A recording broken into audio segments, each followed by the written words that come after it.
Thanks for watching. Like and comment, and don't forget to subscribe. Hello everybody, this is Toys R Us, and for this special figure showcase we're going to be looking at the 2008 Deluxe Class Stockade. So what we're going to do with this video, we're going to have a detailed look at him in both of his modes to help you decide how you want to display him. We're going to have a look at his all-spark power gimmick, which is different to the automorph in action which most of the other figures in the toy line had. And as I'm lucky enough to have one in a packaging still, we can have a look at that as well. So let's get started.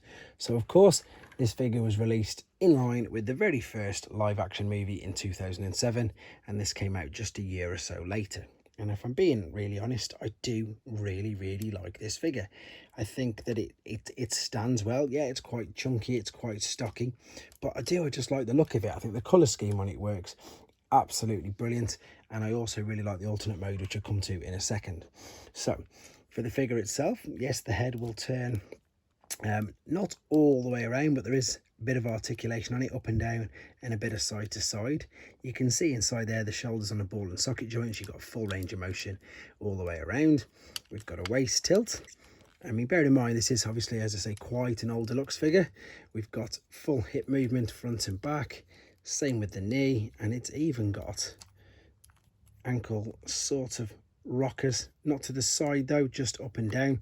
I know mainly that is for transformation purposes, but you can still balance him on it. And the interesting thing about this figure is that it is only a deluxe, which I've mentioned, but you've also got a bit of separation there inside the fingers, so quite detailed, very detailed. In fact, there's one thing that the figure is able to do, but it is for absolutely no reason. You can completely detach and slide, he says. This does just slide off. His whole chest piece just slides off. It doesn't break off. There's no known function for it, in all honesty, whether it was going to be another gimmick that they never got round to doing, but it literally just slides back on like that. So if you are transforming this guy and that does come off, do not worry, you're absolutely fine.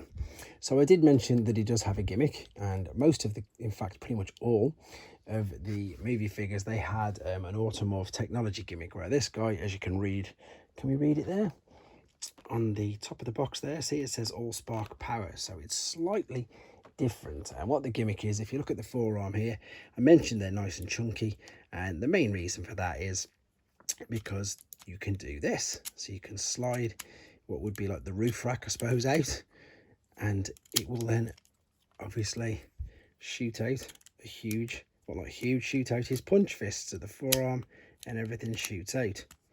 Lovely little gimmick, and I think they just about get away with it, as in regards to how big his forearms are, because he looks, yeah, chunky and stocky. Even in his name, everywhere, you get away with it with the forearms.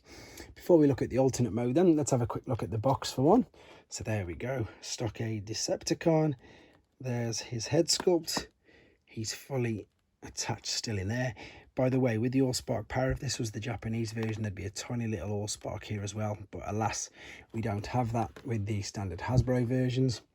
So there's the alternate mode again we're going to be looking at. There's the all-spark I was just alluding to. There's an advert there for a couple of other figures. I'm going to just scroll it down. It's got the mention here about the punch movement, but there's also a little bio here, and I'm going to bring it close enough so if you want to read it now, you can pause it and just read it for yourself. Lovely. Let's pop that there, and let's have a quick look at the alternate mode then. And again, I really like it. I love the fact, obviously, that it's a Sector 7 outfitted Cadillac Escalade SUV, and it's brilliant. And again, there's a lot of detail on this, a lot of detail on the wheels. I love the translucent plastic for the windows. You can't really see too much of what's going on inside, but that's exactly like what they were like in the film, you know, the darkened windows, etc. I love it. I think it's great. Underneath, there's not too much giving it away.